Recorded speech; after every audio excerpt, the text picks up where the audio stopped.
What is acne? We're so used to the fact that, oh, she has pimple, oh, he's got pimple and the rest. What is this acne and what causes it?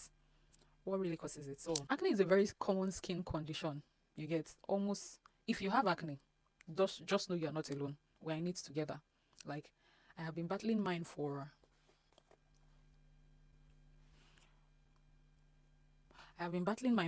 years now, and to some extent it's a good thing and a bad thing. It's a good thing because over the years I've learned ways ways to reduce the breakouts and better manage my acne prone skin, and I can now share this with you guys. Now the bad part is that acne comes with a whole lot of issues. It reduces one's self-esteem and all other things. There are so many places I would have loved to go to, but because of the breakout I had, I just had to turn those events down. And you know, if you have acne, you know what I'm talking about. So acne is caused by clogged pores. So what you see outside is basically pimples. These ones you see outside are pimples, and they are caused by acne. So acne is the general term for it. So when your pore gets clogged, your pores, you know, we have pores all over our body, right? The hair follicle, we have hair all over our body. Let me put it that way. I think it's easier to understand that way. We have hair covering all parts of our body. Now, those hair grow out of pores on our body, those tiny holes you see around those tiny holes you see around your body. They are called pores. Now, within those pores, different glands in your body empty out itself in those pores. In the process of doing that, sometimes your pores might be clogged. So when these pores are blocked, they now lead to whiteheads, blackheads, and pimples, the one we generally know.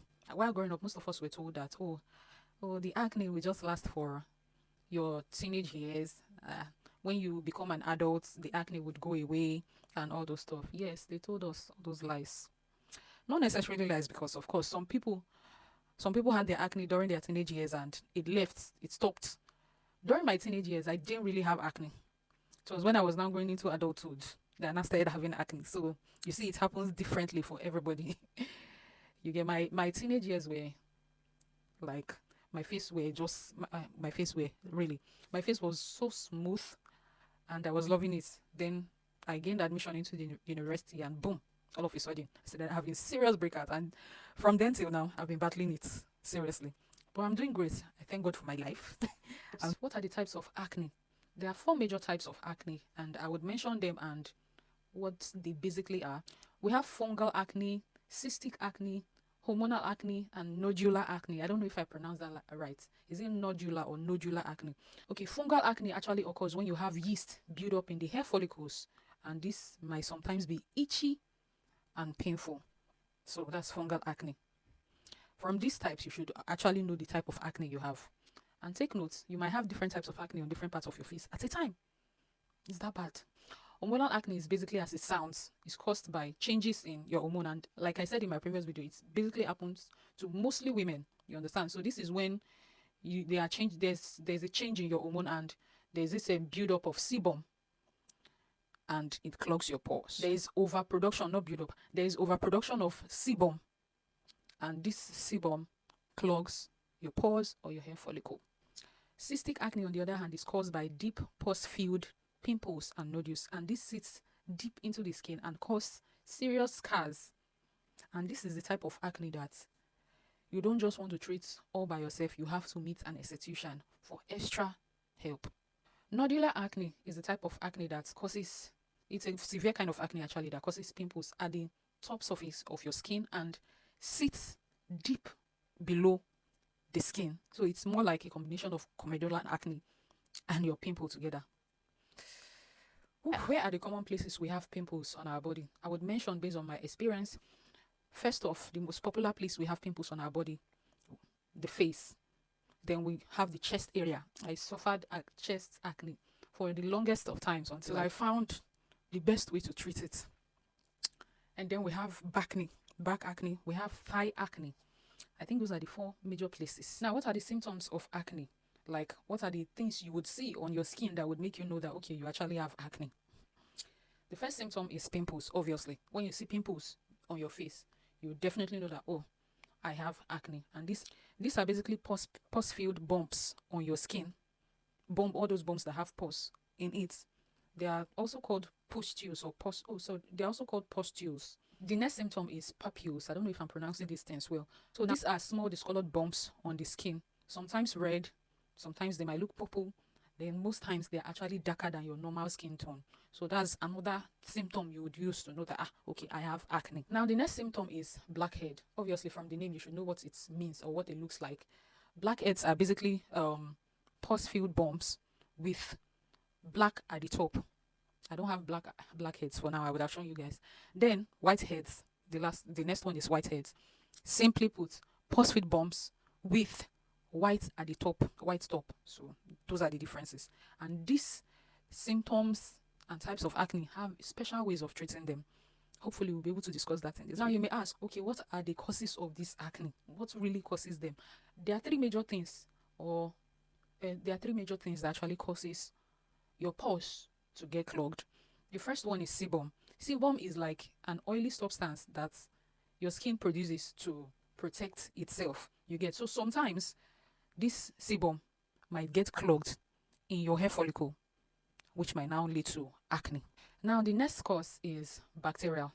We know bacteria naturally exist and occur in every area, including our skin as well. So they are kind of natural.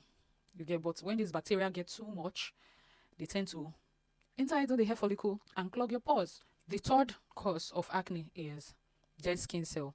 If you know well, you know that there are some animals, there are some creatures that actually shed off their skin, like we have snakes and the rest. They shed off their skin for new skin to come up. You understand? For new skin, you get. So we humans, we actually shed skin too, though not as obvious as the other creatures, but we shed skin too, which is why it is very important to exfoliate your skin. You get, so those dead skin cells, they have to give way for new skin cells to come up. In the process of your skin releasing dead skin cells, this dead skin can actually get stuck into your hair follicle and clog your pores. So these are the three major reasons why you might be having acne. There are different ways you can treat your acne, but I also want to let you guys know that acne has different grades, you understand? So there are some grades the acne would get to, you don't have the rights, or not rights, you don't have the capacity to treat it. You have to see a dermatologist. So people that basically treat the skin are called dermatologists. I'm sure you've heard about them before. You've heard of them before. So there is grade 1, grade 2, grade 3, and the likes. The grade 1 acne are basically mild acne, and I think that is what I have for now. So these ones, you know that, oh, you can actually see a dermatologist if you like, or you can use your skincare knowledge to get products and treat yourself because they're actually mild. Then the grade 2 is the moderate acne. Yes, same with mild acne. You can see a derm or you can get products to treat yourself. Grade 3 is moderately severe acne. At this point, the acne gets so bad that, oh, you might actually definitely need to see a dermatologist. That's probably when the acne has gone from your face to your chest, to your back, to your thigh, and the likes. Then grade 4 acne is the severe acne. This you have to see a dermatologist because you can't treat this by yourself. There are some, beyond the products you already have or you already know, there are some things your derm might actually know and would want you to do to help treat the breakout. There are 3 major ways you can treat this acne. The first way is through topical method, and that is what most of us are used to, the ones you put on your skin physically. Then the second way is through oral method, the medications you take to help reduce acne. Then the third one are just basically added ways to treat acne. You get, so these are the likes of the laser and the rest. Whew. Now for the topical way of treating your acne, I'm going to be listing out products that you can get to help you treat the acne. These are products that are actually popular, but I will just mention them, and hopefully if this video is not too long, I will tell you guys how and when to use them in your skincare routine. Now, the first one we have is benzoyl peroxide. Benzoyl peroxide is one of those few acne treatments you can get over the counter, and this helps target the bacteria lying at the top of your skin. So it kills those bacteria causing or forming causing this acne and the pimples, so to speak. So the likes of acne side gel, acne side face wash, panoxyl face wash, um adapalene gel. I think adapalene gel um is benzoyl peroxide. So basically, this benzoyl peroxide helps tackle the the bacteria causing acne. Now, the next one is salicylic acid. Salicylic acid is also one of those few ingredients you can get over the counter to treat your acne. And salicylic acid is basically helps to remove those dead skin cells from the body. Remember, I told you that when the dead skin cells in your body, when you have dead skin cells, it can clog the pores. So salicylic acid acts like an exfoliant to help remove those dead skin cell. Am I even making sense? Now, the next one is azelaic acid. Azelaic acid helps to kill microorganisms on the skin and reduce swelling. So azelaic acid is also an over-the-counter way you can actually treat your acne. And the most popular one, retinoids. Retinoids to some extent acts as a preventive method because it's something you have to use long term to prevent acne from coming back. So they actually help speed up the rate of skin cell turnover. So by so doing, the acne sitting deep down below the skin comes to the surface and is totally killed and flushed off by these retinoids. So retinoids is like the umbrella name. There are some types of retinoids you can get over the counter, and there are some you can't get over the counter. Those ones must be prescribed. So the ones you can get over the counter are retinol serum, deferine gel, I think deferine wash, face wash or something. Then the one you can't get over the counter is tretinoin. It has to be prescribed by a certified dermatologist after examining your skin. So basically what retinoids do is that they help break up those whiteheads, blackheads, and help unclog the pores, and on the long run help prevent further breakouts. So for me, this is like the best way you can treat your acne. Like, this gives you a lasting result, and it doesn't just help treat the acne, it also helps with wrinkles and the rest. So there are also antibiotics that you can use, topical antibiotics that you can use on your skin to help tackle acne. The likes of clindamycin, as the oral way you can treat your acne. There are different ways, there are different medications you can take to treat your acne from within. But I would advise that when you want to go for these medications, don't just go over the counter and buy them. Ensure they have been prescribed to you before you get them, because these things are entering your body, so you don't just go and buy anything. The first oral way of treating your acne, we have antibiotics, oral antibiotics, not the topical antibiotics I mentioned before. These ones are the ones you ingest, you take from your mouth into your body. So we have the likes of minocycline, tetracycline, doxycycline. I don't know if I'm pronouncing that correctly. So you don't just go and buy them. Ensure they've been prescribed. Then the next oral way of treating your acne, we have isotretinoin. This is like the tretinoin I mentioned initially, but this time around you ingest it. There's a popular name for this. I've totally forgotten it. But if I remember, I would attach it. I will put it somewhere around this video. Then we have contraceptives. From my little research and studies, I've come to see that most people have testified that your oral contraceptive, your birth control pills, help reduce acne breakouts or probably prevent it. But there are some special types that you use for these treatments, not just any oral contraceptives you get. So if you want to explore this option, make sure you do your research well. Then there's hormone therapy for those people that have hormonal acne. You definitely know that, oh, this is caused through different changes in your hormones. So you go for hormonal therapy, and this in the process you are prescribed medications to take to help you manage your hormones. Where is it managed now? Or what's that in English? Jesus. The third way you can treat your acne is through additional options. So these options are chemical peel, laser, or steroids. Personally, I would definitely get a chemical peel. I will, because though my acne have totally gone down and I still have some acne scars, this chemical peel, from what I've seen so far, has helped a whole lot of people to bring out that new skin from within and takes off, it helps vanish off the whole acne scars and the rest. So personally, I think I would go for chemical peel when the time is right.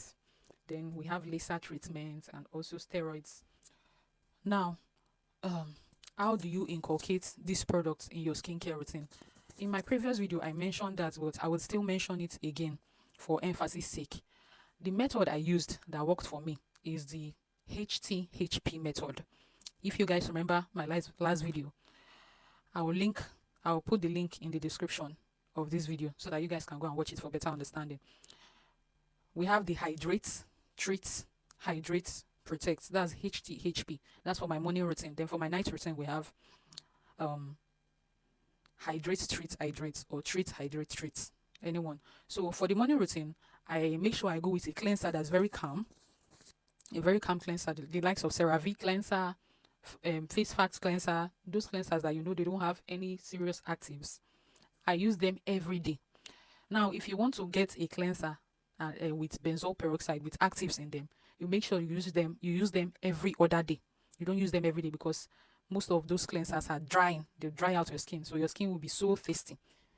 So you don't want a skincare routine that is totally going to dry out your skin. You don't want that, especially if you have a dry skin. So I use hydrating cleanser. Then the next thing, toners. For me, I don't know, but toners are optional. But I prefer essence to toners, like the Cosrx snail mucin, because that is quite hydrating, and I like hydrating my skin because that helps me a lot to build up my skin barrier. So from hydrating your hydrating face cleanser, you move on to treatment. When you have active acne, don't use vitamin C serum. If you've not heard this before, let me be the first person telling you this. Don't use vitamin C serum. Keep your serum, keep your vitamin C serum. Wait until that active acne goes down, then you can use your vitamin C serum. Vitamin C serum, in one mechanism or the other, gives breakout, causes, it doesn't cause breakout, but it triggers breakout. So you want to keep that till those actives go down. So the treatments you can use are like BHA and PHA toners, those toners that are light enough to be used like every day. You get. Then we have salicylic acid toner. But don't use that every day. Don't use that every day. It's going to dry out your skin. Then niacinamide. Niacinamide is also good. Niacinamide will help you brighten your skin, your acne scars, and help reduce those enlarged pores. Is it reduced now? I'm saying this based on experience. Niacinamide serum has helped me a whole lot, especially the ordinary niacinamide with zinc in it, because zinc is also good to help treat acne. Then the next treatment you can use are basically tyrosinase inhibitors like alpha-arbutin serum, tranexamic serum, and all those other serums that can help reduce the acne scars, because most acne come with scars. They leave scars and you don't want that.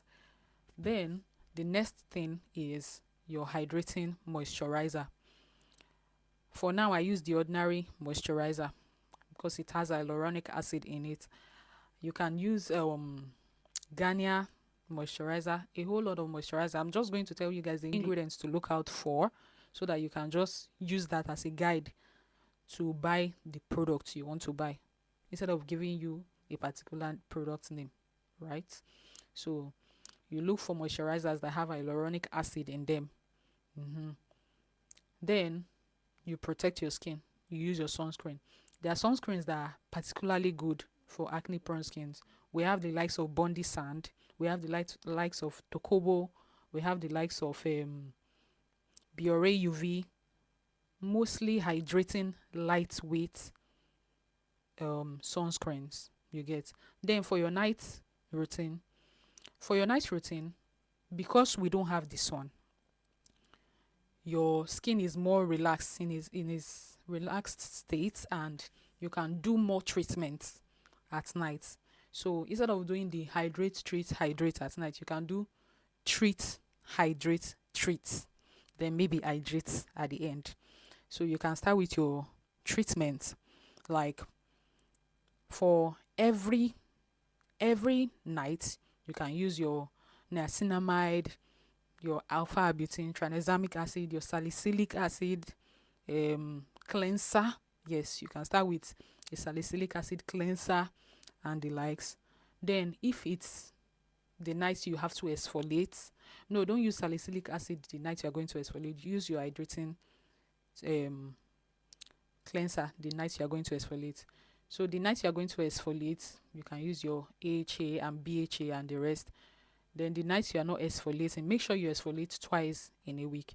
The night you are not exfoliating, then you use your hydrating moisturizer and the rest. Then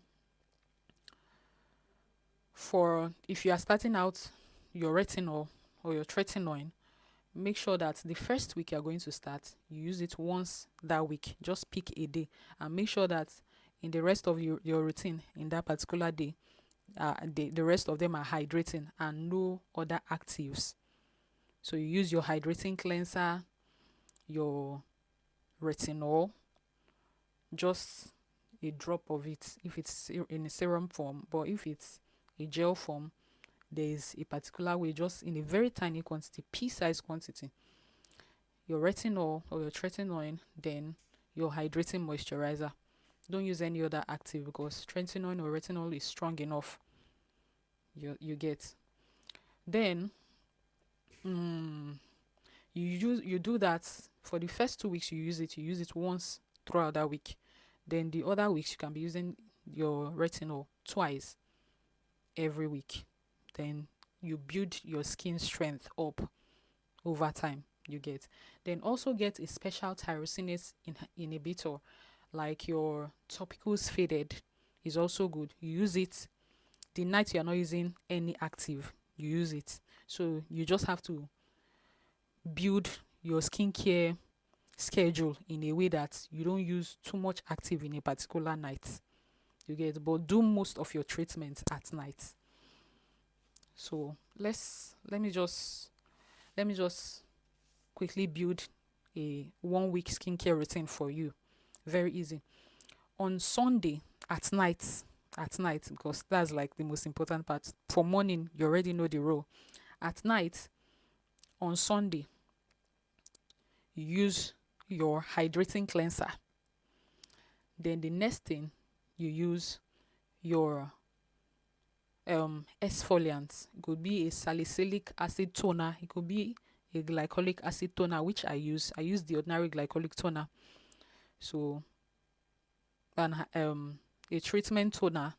Then you go in with your niacinamide serum. Then you go in with your tranexamic serum or alpha butane serum. Then you use an hydrating moisturizer. That's it for Sunday. Monday night, remember we exfoliated on Sunday night. Monday night, you want to do just a very calm skincare routine. You go in with your you can use your treatment cleanser, like your salicylic, your benzoyl peroxide cleanser. Then you go in with your niacinamide serum, alpha butane serum, tranexamic serum.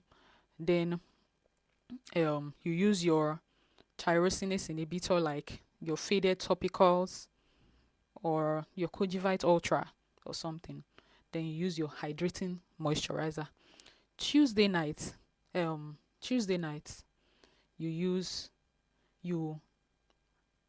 do a very mild skincare routine. Your hydrating cleanser, your niacinamide, alpha butane, tranexamic acid, those ones can be used every night. Then your hydrating moisturizer. Then Wednesday night, you use your retinol. That's retinol night. So you do your hydrating cleanser, your retinol, hydrating moisturizer. That's all for the night. Don't stress your skin further. I'm just telling you guys what I did. It makes it very easy. Then that was Wednesday. Thursday night, you do a very calm routine, just like you did on Tuesday. So hydrating cleanser, your niacinamide serum, tranexamic serum, alpha butane serum, hydrating moisturizer. Then on Friday night you exfoliate again. So the same thing you did on Monday, on Sunday, yes, on Sunday is what you now do on Friday night. On Saturday you do your treatment serum, your treatment cleanser, your serums, then your moisturizer, then I think that's all.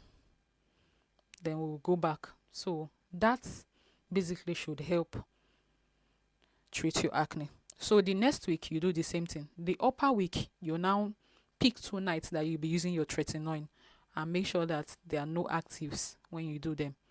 Then the 4th week you pick 2 nights still for your tretinoin, your retinol. The 5th week and so on and so forth, you pick 3 nights for your retinol. By that time your skin should be able to stand the strength of retinol or tretinoin. So I hope I've been helpful with this little thing I said. I just said this thing I said this thing by heart. So if there's any error or mistake that you guys notice, you can just put it in the comment section, and I will also correct that while editing this video. Whew. God, this video is long. I hope you guys have learned 1 or 2 things in this video. Till I see you guys again. Bye bye.